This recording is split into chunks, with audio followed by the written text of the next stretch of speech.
Let's compare the Galaxy S22 with the OnePlus Nord N10 5G. So both of these are obviously 5G devices, but one is a $800 flagship level device, and the other one, the N10 5G, is a budget-minded 5G device that is not $800. You can get it for as low as free or $50 or less than $250 unlocked. So there's a lot of bang for your buck on the N10 5G, and it's going up against the best of the best with all the best specs and hardware on the S22. So like I said, both of these have 5G capabilities. The S22 is again going to be the more compact, lightweight device. Build quality better in class. Like always, it's a flagship, so it has a glass front, glass back. The N10 5G is pretty much an all plastic device. The S22 has that eSIM built in, which the N10 does not, although you could get it as a dual SIM phone. S22 IP68 dust and water resistance, while the N10 5G doesn't have that. Now for the display is very interesting. The S22 has 120 Hz refresh rate. The N10 5G has 90 Hz. It's not that usual 60 Hz, so it's a little bit step up for a budget device. So 90 Hz is pretty impressive. Screen size is different though. The S22 is 6.1 inches, more compact than the 6.5 inch on the N10 5G. So if you want a bigger sized display, the N10 5G is better. Resolution is 1080p across both devices, very similar right there. So when it comes to screen size, basically the story is both of these have high refresh rates, but the N10 5G has a bigger screen in general. So you got that. Always on display in the S22. Now for the software, these differ a lot in how they feel. You're getting Android 12 on the S22 with Samsung UI on top.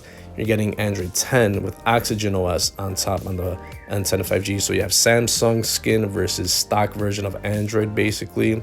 You're getting a lot of updates on the S22. Look for 4 years of updates. The N10 5G is not going to get any updates at all, pretty much. But that's not really going to change how the apps you download or how you run them. They'll pretty much all work the same across both of these phones. Chipset, you have a best-in-class S22 chipset of Snapdragon 8 Gen 1. Fancy name, but it's pretty much the fastest chipset on the market versus the Snapdragon 690 on the N10, which sits right in the middle. Average user probably won't notice that much performance difference between these. Now for internal storage, both of these are exactly the same at 128 gigs, which is very impressive, but one's $800, the other one is free.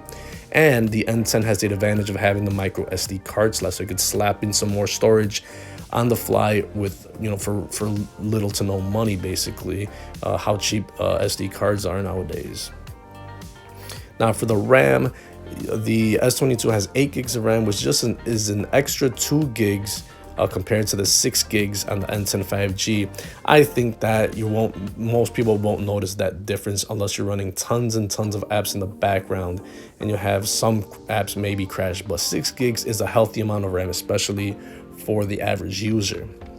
Now for the camera system, the S22 will take great pictures and great videos in the daytime and at night, but the N10 5G has a pretty decent camera setup, but like I said, on every budget phone, they're going to suffer usually at night. The S22 has 3 cameras on the back, 50 megapixel main shooter, 10 megapixel telephoto, 12 megapixel ultra wide. The N10 has a 64 megapixel main shooter, 8 megapixel ultra wide, 2 megapixel depth sensor, 2 megapixel macro. And the S22 has shoots up to 8K. The N10 5G shoots up to 4K. So kind of impressive for both of these devices, considering the prices involved.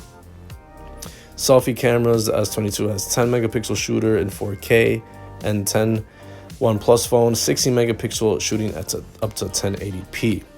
No headphone jack on the S22, but you do get one on the N10 5G Advantage OnePlus. You have Bluetooth on both of these, obviously 5.2 on the Samsung, 5.1 on OnePlus. Doesn't really matter. Both will happily connect to your wireless headphones, your wireless speakers, and your watch and all that stuff. Both of these have NFC for payments.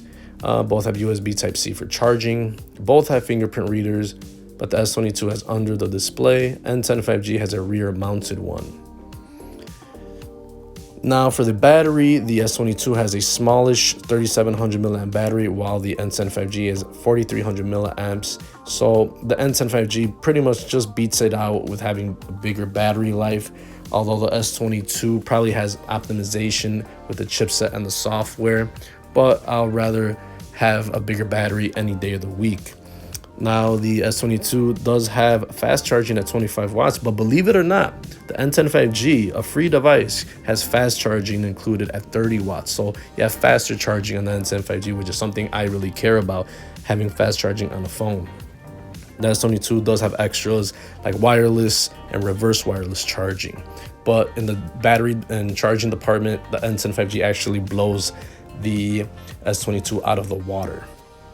So again, with the title of the video, which is a better buy, which offers more value, and that's going to be the N10 5G. It's been one of the better popular phones out there for the price. I mean, it's found pretty much on prepaid carriers such as Metro, and you can get them unlocked and used for like less than $200. The S22 is an $800 device, and if you get it on postpaid, you're gonna be in the contract pretty much for 36 months, and you're gonna be paying those big old postpaid fees and taxes and all that stuff. So it's kind of a no-brainer if you're looking for a phone that just pretty much does everything that a flagship does. It just does it at a lower price point.